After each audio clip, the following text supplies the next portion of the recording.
भगवान श्री राम के अनंत गुण, उनका जो विलक्षण स्वभाव, उनका शील और प्रभु की महिमा तो अनंत है। पर जब हम प्रभु की लीलाओं का स्मरण करते हैं तो सामाजिक दृष्टि से जो प्रभु की सर्वोच्च उपलब्धि मानी गई, त्रेता युग में जब प्रभु इस धराधाम पर श्री राम के रूप में अवतरित हुए तो उनके द्वारा एक आदर्श राज्य की स्थापना हुई जिसको राम राज्य कहते हैं। और ये राम राज्य का विलक्षण वर्णन गोस्वामी तुलसीदास जी ने उत्तरकांड में बड़े विस्तार से किया है।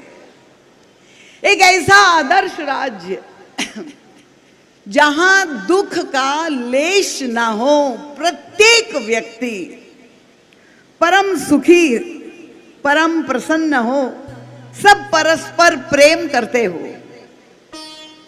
अब कौन ऐसा व्यक्ति होगा,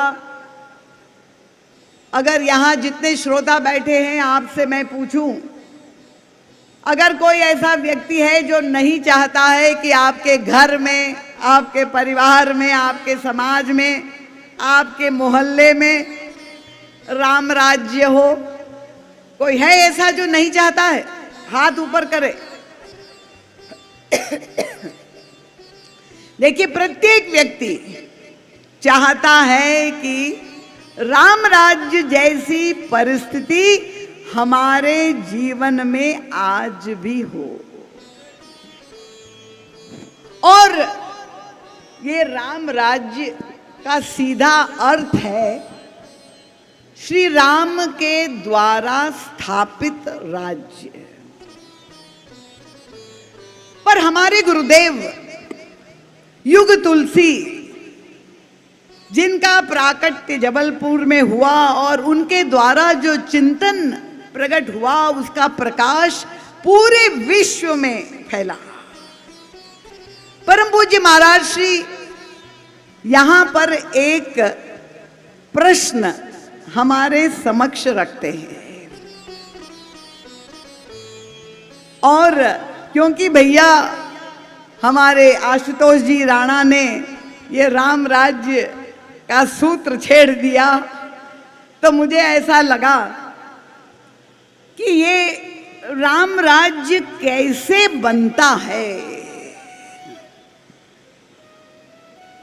क्या राम राज्य बनने का कारण भगवान राम ही है? ये प्रश्न हमारे गुरुदेव उठाते हैं। और उसके अंतराल में बैठ करके, क्योंकि हम सब चाहते हैं कि हमारे जीवन में भी राम राज्य हो, तो परम पूज्य महाराज श्री कहते कि भगवान श्री राम तो साक्षात परब्रह्म के अवतार थे। और आप जानते हैं तात्विक दृष्टि से ब्रह्म तो त्रिकाल सत्य है, भूतकाल में भी है, आज भी है और भविष्य में भी रहेंगे। दार्शनिक दृष्टि से भी विचारे तो ब्रह्म प्रत्येक व्यक्ति के हृदय में विद्यमान है। आप सहमत है? मुझे चैतन्य श्रोता चाहिए। सहमत है ना? लॉक कर दिया जाए। सब लोग सहमत है? सर्व सहमति से हम आगे बढ़ेंगे। तो ब्रह्म सबके हृदय में विद्यमान है। और राम शब्द का अर्थ भी यही होता है कि जो सब में रमण करता है। तो यदि ब्रह्म के द्वारा स्थापित राज्य यही राम राज्य है, तो परम पूज्य महाराज श्री हमें और गहराई में ले जाते हैं कि हमारे सनातन धर्म में अवतारों की परिकल्पना की गई। श्रीमद् भागवत में भी और रामचरितमानस में, पुराणों में भी अवतारों को स्वीकार किया गया। तुलसीदास जी कहते हैं, मीन कमठ शूकर नरहरि, बामन परशुराम बपुधरी।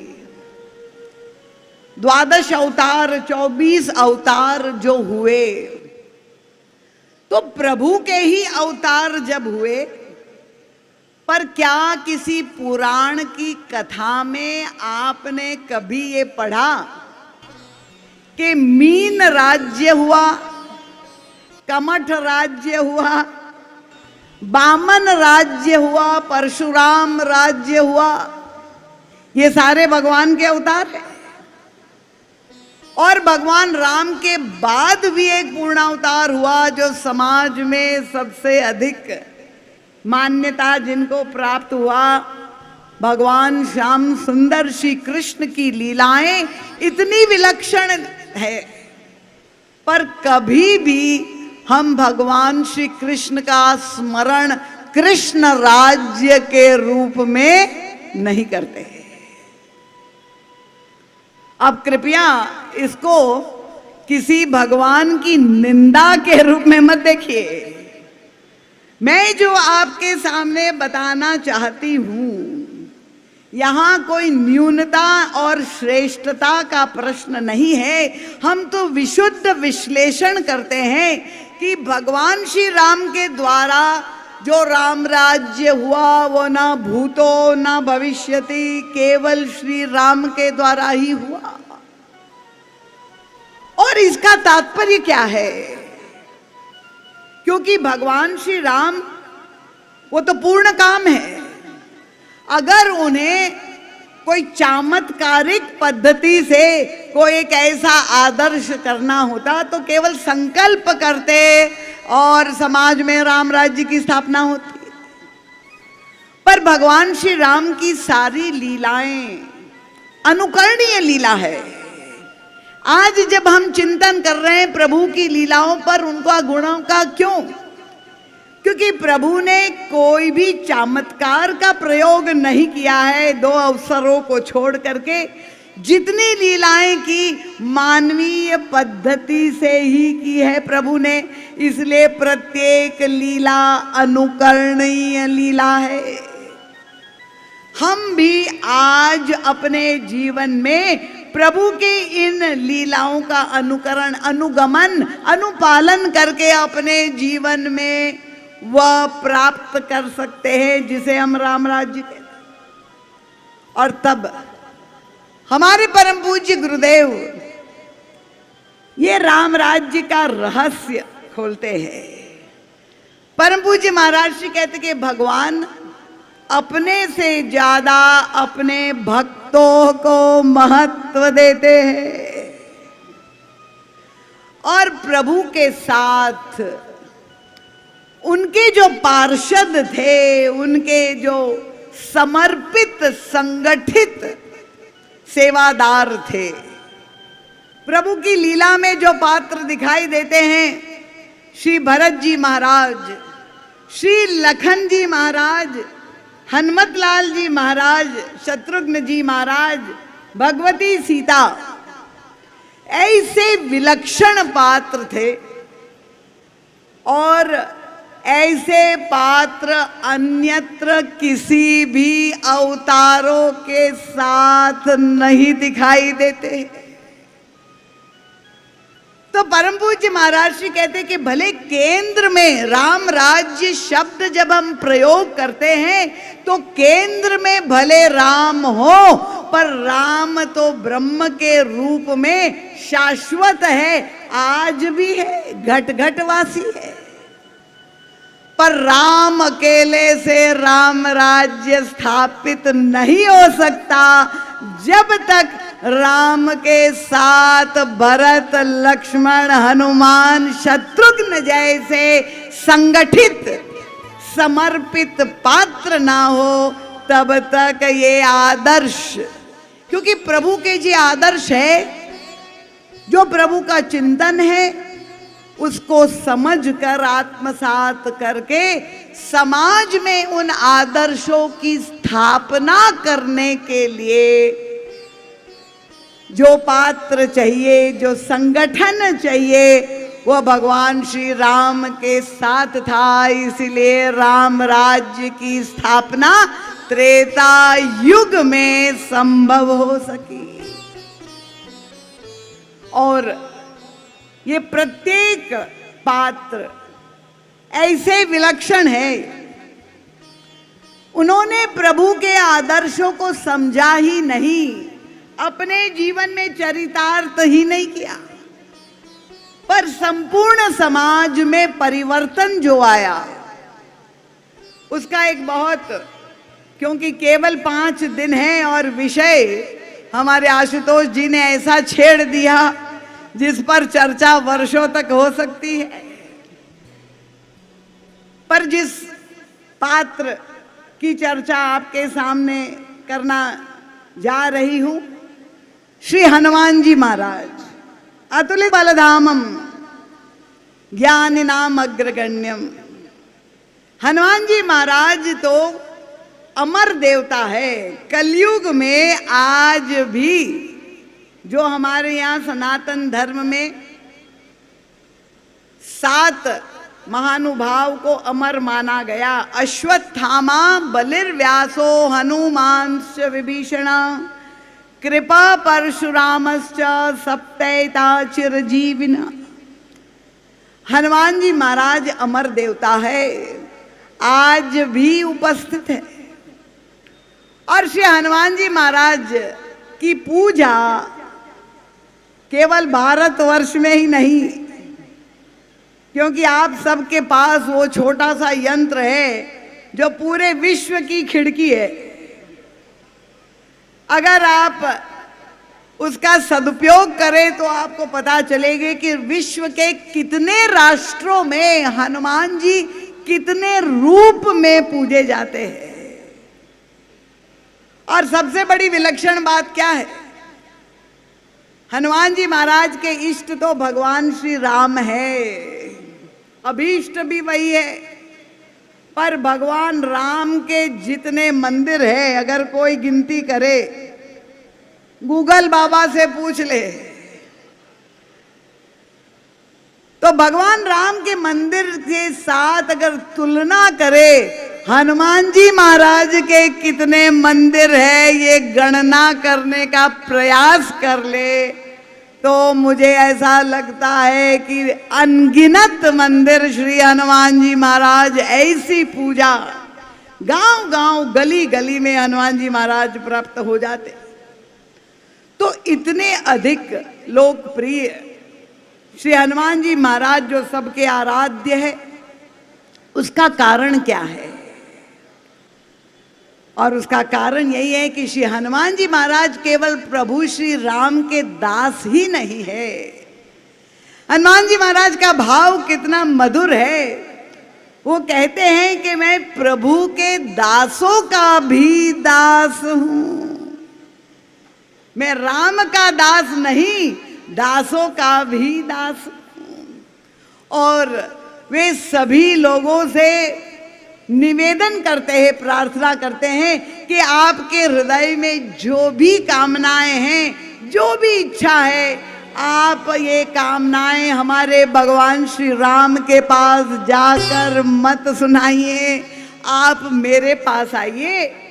हमारे प्रभु को कष्ट मत दीजिए, आप मेरे पास आइए, मैं आपकी सारी कामनाएं पूर्ण कर दूंगा। ये इतना बड़ा आश्वासन। केवल देवियां ताली बजा रही, देवता लोग सहमत नहीं हैं।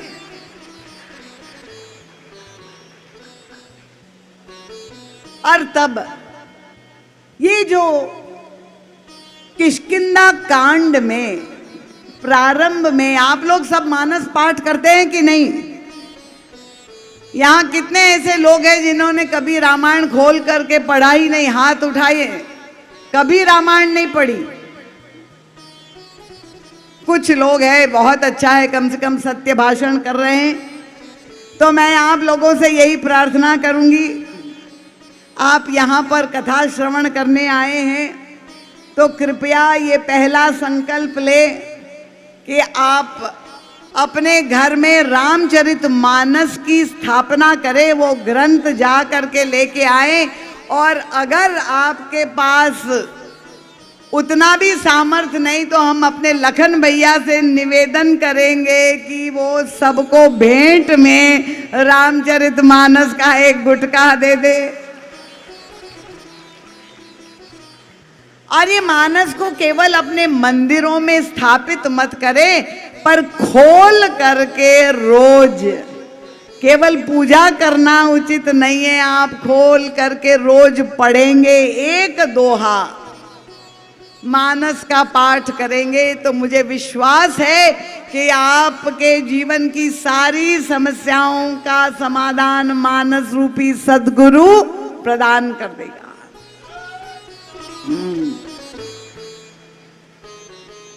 अब किष्किंधा कांड, मानस के चतुर्थ कांड के प्रारंभ में गोस्वामी तुलसीदास जी ने एक प्रसंग का वर्णन किया है। बड़ा मीठा मधुर प्रसंग है जहां भगवान और भक्त का मिलन होता है।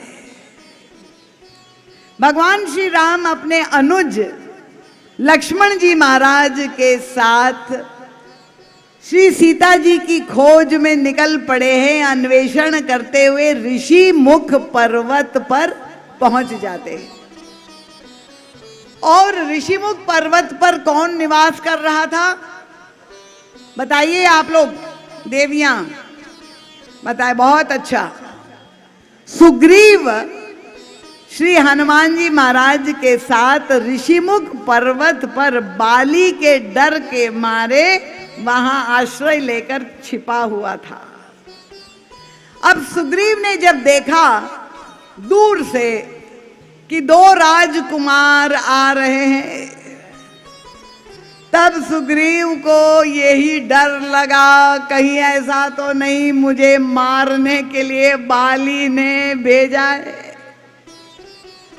और सुग्रीव ने हनुमान जी महाराज से कहा कि महाराज आप जाइए और जा करके पता लगाइए कि ये कौन राजकुमार है।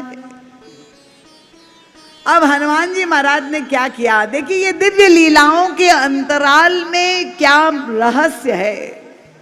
हनुमान जी महाराज कपि रूप में प्रभु के सामने नहीं गए, पर ब्राह्मण रूप धारण प्रभु ने कर दिया।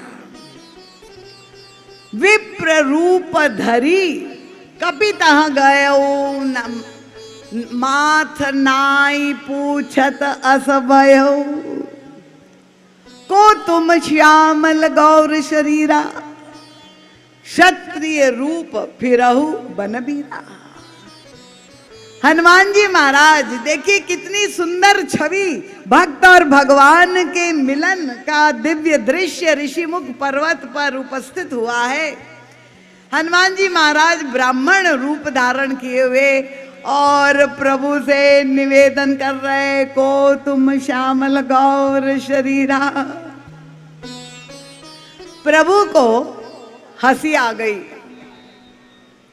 हंसी क्यों आ गई? देखिए मानस में ये नहीं लिखा, ये तो युग तुलसी परम पूज्य महाराज श्री ने मानस के अंतराल में, ये जो चौपाइयों के अंतराल में दिव्य भाव छिपे हुए हैं, वो निकाल करके हमारे सामने वह रहस्य प्रकट किए।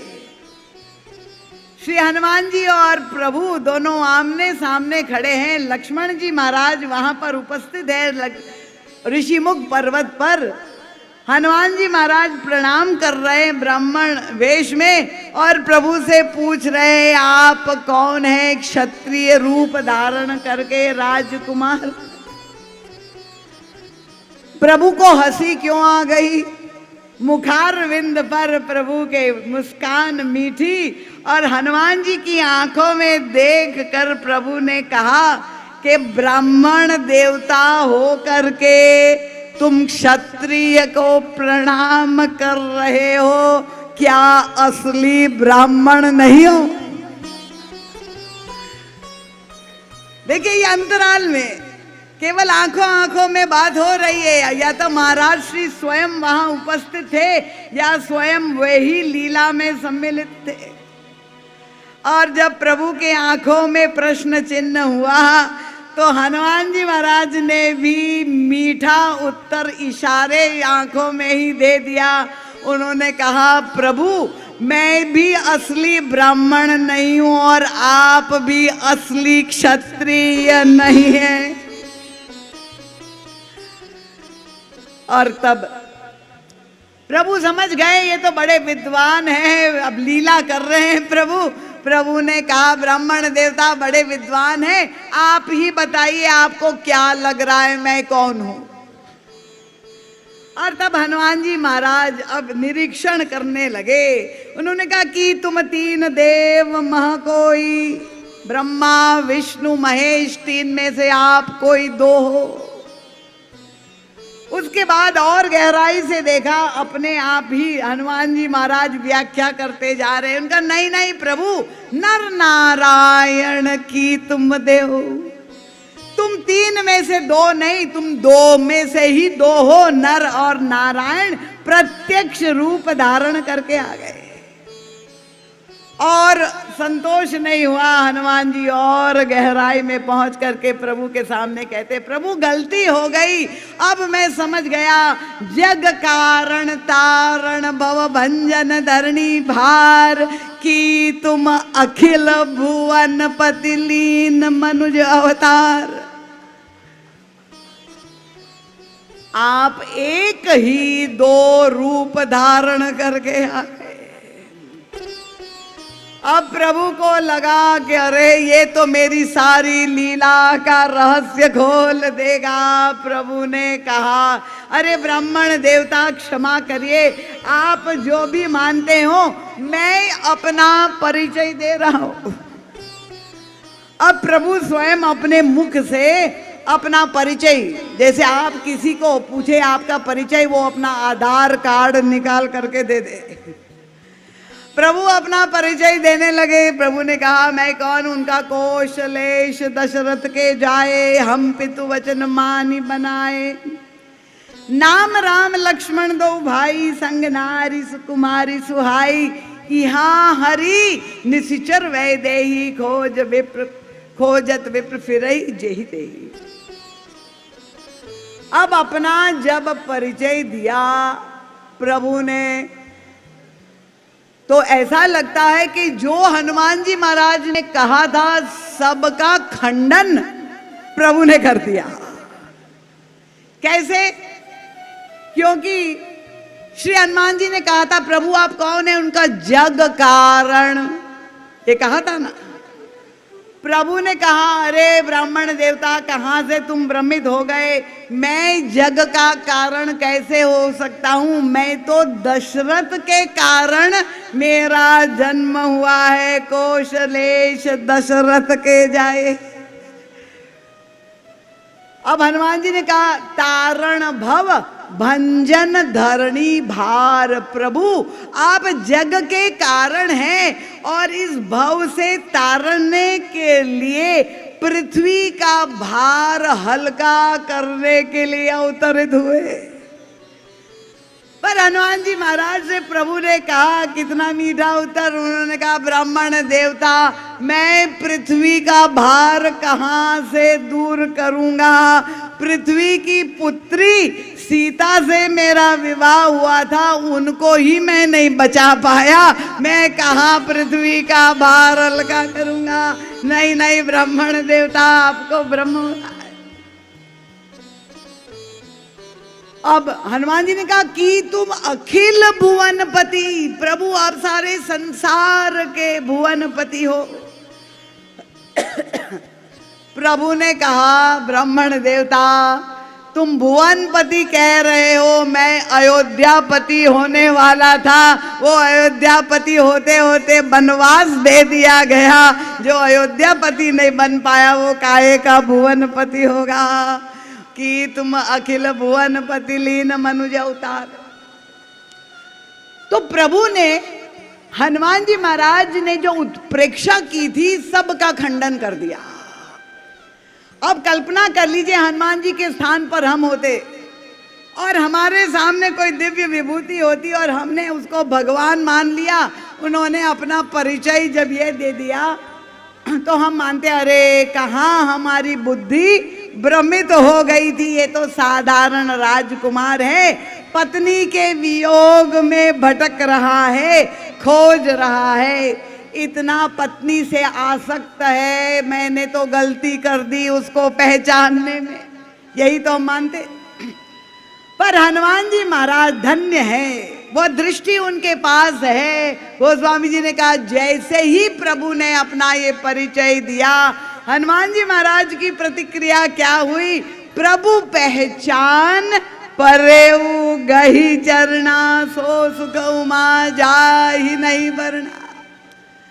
पहचान गए निज निधि, ये तो हमारे प्रभु हैं। और तब प्रभु ने कहा आपन चरित कहाँ मैं गाई, विप्र कहो निज कथा बुझाई। ब्राह्मण देवता मैंने अपना चरित्र सुना दिया, अब आप भी अपनी कथा सुना दीजिए। अब देखिए श्री हनुमान जी महाराज अगर अपनी कथा सुनाना शुरू करे, कितनी चमत्कारों से भरी कथा है। कृपया हमारे आशुतोष राणा जी ने जो बात कही कि हम भगवान को मानते हैं पर भगवान की नहीं मानते हैं। हनुमान जी की भक्ति हम करते हैं, हनुमान जी का सिंदूर लगाते हैं, पर हनुमान जी का जीवन दर्शन क्या है, उनका चरित्र क्या है? प्रभु स्वयं कह रहे हैं आप अपनी कथा सुनाएं। अब आप देखिए हनुमान जी के स्थान पे हम लोग होते तो जहां पर अपना विज्ञापन करने की, पब्लिसिटी का युग है, कितने चमत्कार हमारे द्वारा हो रहे। आजकल तो दरबार लग रहे, चमत्कार पे नाम पे नमस्कार है। हनुमान जी महाराज भी आप जानते हैं उनकी कथा के साथ ही कितने चमत्कार है। कृष्ण चतुर्दशी, कार्तिक कृष्ण चतुर्दशी पे हनुमान जी महाराज का प्राकट्य आप जानते हैं। और दूसरे ही दिन जब सूर्य देवता पर ग्रहण लगने वाला था, हनुमान जी महाराज ने क्या क्या, अभी प्राकट्य जन्म ही हुआ है, बाल समय रवि भक्ष लियो तब तीनों लोक भयो अंधियारो। हनुमान जी महाराज ने छलांग लगाई, ऐसा लगा कि बालक को भूख लग गई। लाल लाल सूर्य आकाश में देख करके फल समझ करके निगल गए। कितना बड़ा चमत्कार, सूर्य को निगल लिया हनुमान जी ने।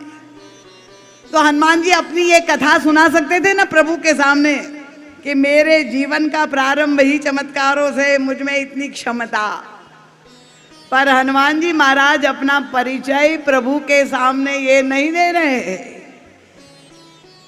ये चमत्कारों की कथा नहीं सुना रहे। हनुमान जी महाराज ने प्रभु के सामने कहा एक मंद में मोह बस, कुटिल हृदय अज्ञान। अब आप समझे कि हनुमान जी ने जो कहा मैं मंद बुद्धि हूं, मोहग्रस्त हूं, श्री हनुमान जी स्वयं अपना परिचय दे रहे हैं, कुटिल हृदय हूं, अज्ञानी हूं। कृपया ये मत समझ लीजिए कि वास्तव में यही हनुमान जी का परिचय है।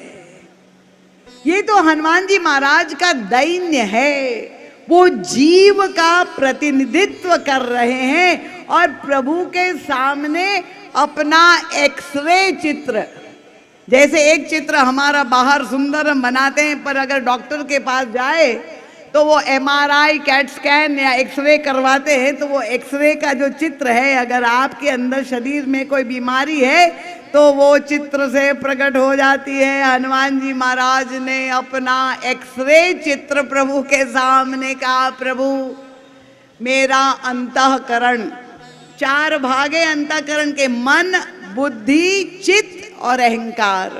कथा समझ में आ रही कि नहीं, कि कठिन हो रही है आपको? सबको समझ में आ रही? मेरी भाषा समझ में आ रही कि नहीं? कि जबलपुर की भाषा में बोलो काय?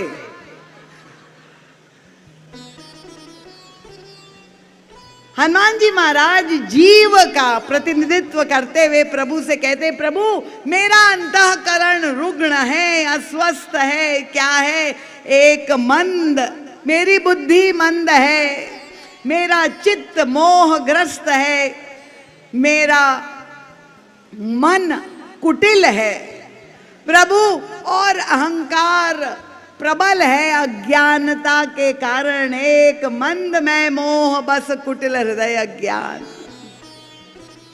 प्रभु ने हनुमान जी महाराज की ओर देखा और पूछा, देखिए ये मानस के अंतर्भाव है, उस गहराई में जब आप बैठेंगे तब आप युग तुलसी के विवेचन का आनंद ले सकते, मानस में नहीं मिल सकते। महाराज श्री का सद साहित्य आया हुआ है, हनुमत चरित्र नाम का ग्रंथ है, सुंदरकांड की सुंदरता नाम का ग्रंथ है। कृपया जो भी यहाँ पर साधक है अवश्य पढ़े। और तब जब हनुमान जी ने ये अपना परिचय दिया तो प्रभु के चेहरे पे फिर मुस्कुराहट आ गई। प्रभु ने कहा, ब्राह्मण देवता, मैंने तो तुम्हें कहा कि विप्र कहो निज कथा बुझाई, तुम अपनी कथा सुनाओ, और तुम तो कथा के स्थान पे अपनी व्यथा सुना रहे हो। एक मंद में मोह बस। हनुमान जी महाराज ने कितना मीठा उत्तर दिया, ये तो महाराज श्री ही सुन पाए। हनुमान जी ने कहा, प्रभु कथा तो भगवान की होती है, जीव के पास तो व्यथा ही व्यथा होती है, जीव की कथा नहीं। प्रभु ने कहा कि तुम दुखी हो, चारों के में सबसे अधिक दुख देने का कारण क्या है तुम्हारे जीवन में? एक मंद में मोह बस कुटिल हृदय ज्ञान, इसके कारण मैं जीवन में दुख की पराकाष्ठा अनुभव कर रहा हूं। प्रभु ने पूछा, दुख का सबसे बड़ा कारण क्या है? इन चार में से हनुमान जी ने बड़ी सावधानी से कहा, प्रभु ये चारों तो मुझे दुख दे ही रहे थे, पर सबसे अधिक दुख आपने अभी दे दिया। प्रभु चकित हो गए, मैंने तो कुछ कहा भी नहीं, कैसे ब्राह्मण देवता आप कह रहे हैं आपने दुख दे दिया। हनुमान जी ने कितनी मीठी बात कही उनका, प्रभु पुण्य प्रभु मोहि बिसारे हो, प्रभु आप हमको भूल गए, इससे बड़ा दुख का कारण जीव के लिए कोई हो ही नहीं सकता। प्रभु ने कहा, तुम भी तो मुझे नहीं पहचान पाए, तुमने पूछा को तुम श्यामल गौर शरीरा, तो जब तुमने मुझे अपना परिचय पूछा तो मैंने भी तुम्हें तुम्हारा परिचय औपचारिकता में पूछ लिया। हनुमान जी महाराज ने कहा, प्रभु मोर न्याव में पूछा साई, तुम कस पूछो नर की नाई। प्रभु क्या आप जीव की बराबरी करेंगे? जीव आपको भूल जाए ये तो स्वाभाविक है, आपकी माया और मोह के कारण उसमें लिप्त होकर भगवान को जीव भूल जाता है, पर अगर भगवान जीव को भूल जाए तो फिर उसका उद्धार हो ही नहीं सकता। प्रभु आपने ये पूछकर बहुत बड़ा दुख दे दिया। प्रभु ने कहा, अगर तुम दुखी हो, ये कष्ट पहुंचा रहे तो तुम भजन करो। हनुमान जी महाराज ने कहा, प्रभु देखिए कितना मधुर साधना के सूत्र है। हनुमान जी कहते, प्रभु मैं तो भजन करना चाहता हूं, पर सबसे बड़ी कठिनाई क्या है? उनका, तापर मैं रघुबीर दुहाई, जानो नहीं कछु भजन हो पाए। भजन तो करना चाहता हूं, पर भजन किसको कहते हैं? तीर्थ यात्रा को भजन कहते हैं, नाम जप को भजन करते हैं, व्रत उत्सव कथा सुनने को भजन कहते हैं, कीर्तन करने को भजन। भजन किसको कहते हैं मैं तो जानता ही नहीं हूं। ये हनुमान जी महाराज जानबूझ के प्रभु के सामने एक अल्पज्ञ के रूप में प्रस्तुत होते हैं। वे चाहते हैं कि किसी तरह से प्रभु अपने मुख से कुछ निर्देशन कर दे तो मैं धन्य हो जाऊं। और तब उस समय प्रभु ने हनुमान जी महाराज को मंत्र दीक्षा दी है। यही हनुमान जी चाह रहे थे। और प्रभु ने क्या कहा, हनुमान तुम सुन लो। अब प्रभु हनुमान जी को दीक्षा दे रहे हैं। दीक्षा, आप लोगों में से बहुत लोगों ने गुरु दीक्षा ली होगी। दीक्षा का मतलब क्या है? ब्रह्म संबंध, वैष्णव धर्म में कहा गया है। अब लोगों के कान खड़े हो गए, दीक्षा किस संप्रदाय में हनुमान जी की हुई, या वो वैष्णव संप्रदाय में हुई कि शैव संप्रदाय में हुई, वे रामानुज थे कि वल्लभाचार्य के संप्रदाय में, इतने श्री संप्रदाय में इतने संप्रदाय है, हनुमान जी किस संप्रदाय से दीक्षित है? क्योंकि हमारे देश में धर्म और संप्रदाय के नाम पर भी बहुत बड़े युद्ध हुए हैं और आज भी चल रहे हैं। अब आप देखिए, प्रभु जब दीक्षा दे रहे, प्रभु ने महामंत्र हनुमान जी के कान में मंत्र फूंक दिया। क्या मंत्र दीक्षा दी? प्रभु ने कहा, हनुमान सो अनन्य जाके असी मति न टरै हनुमंत, मैं सेवक सचराचर रूप स्वामी भगवन। प्रभु कहते हैं, हनुमान ध्यान रखना, केवल मुझ में मुझको देखना। अगर राम हमारे इष्ट है तो केवल राम के मंदिर में जा करके भगवान की पूजा करना ये मेरी भक्ति नहीं है। अनन्य भक्ति की दीक्षा ये बहुत आवश्यक है, क्योंकि हमने अपने धर्म ग्रंथों को समझा नहीं, हमने कथाओं को ध्यान से सुना नहीं। कथा में भी जाते हैं तो केवल नाचने और गाने और उत्सव का आनंद लेने के लिए जाते हैं, और इसीलिए धर्म के नाम पर इतने बड़े युद्ध हमारे देश में हुए। प्रभु अनन्य भक्ति की दीक्षा हनुमान जी को दे रहे, और भक्ति में अनन्यता का बहुत अधिक महत्व है। पर अनन्य भक्ति को की परिभाषा क्या है, ये भी तो समझना पड़ेगा। और तब प्रभु ने कहा, हनुमान दृढ़ता पूर्वक अपनी बुद्धि में ध्यान से तुम ये समझ लो, अनन्यता क्या है। सो अनन्य जाके असी मति न टरै हनुमंत, मैं सेवक सचराचर रूप स्वामी भगवन। केवल मुझ में ही मुझको नहीं देखना है, सारे संसार में प्रत्येक व्यक्ति में, जीव में मेरा रूप देखकर सबकी सेवा करना, यही अनन्य भक्ति है। तालियां बड़ी कमजोर है, समझ में नहीं आया? सबको समझ में आ गया अनन्य भक्ति की जो दीक्षा दी है। किसी ने पूछा हमारे गुरुदेव से, ये कौन सी नई बात हुई? यही तो वेदांत के उपनिषद का महावाक्य है, सर्वम खलु इदम ब्रह्म। हनुमान जी, गोस्वामी तुलसीदास जी महाराज ने भी लिखा है, सिया राम मैं सब जग जानी।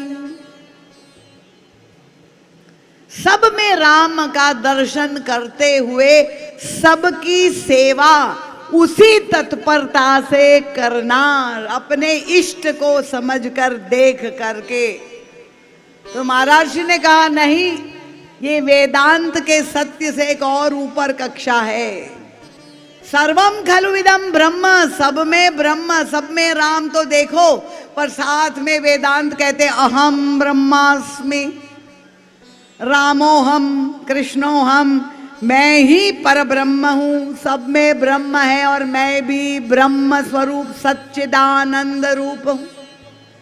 पर प्रभु ने जो दीक्षा दी है, उनका हनुमान तुम ब्रह्म नहीं, तुम सेवक हो। सब राम है और तुम सेवक बन के दासोहम की भावना से, दास्य भक्ति से सबकी सेवा करोगे, ये मेरी अनन्य भक्ति है। समझ में आ गया? तो ये सेवा धर्म की दीक्षा प्रभु श्री राम ने हनुमान जी महाराज को दी है।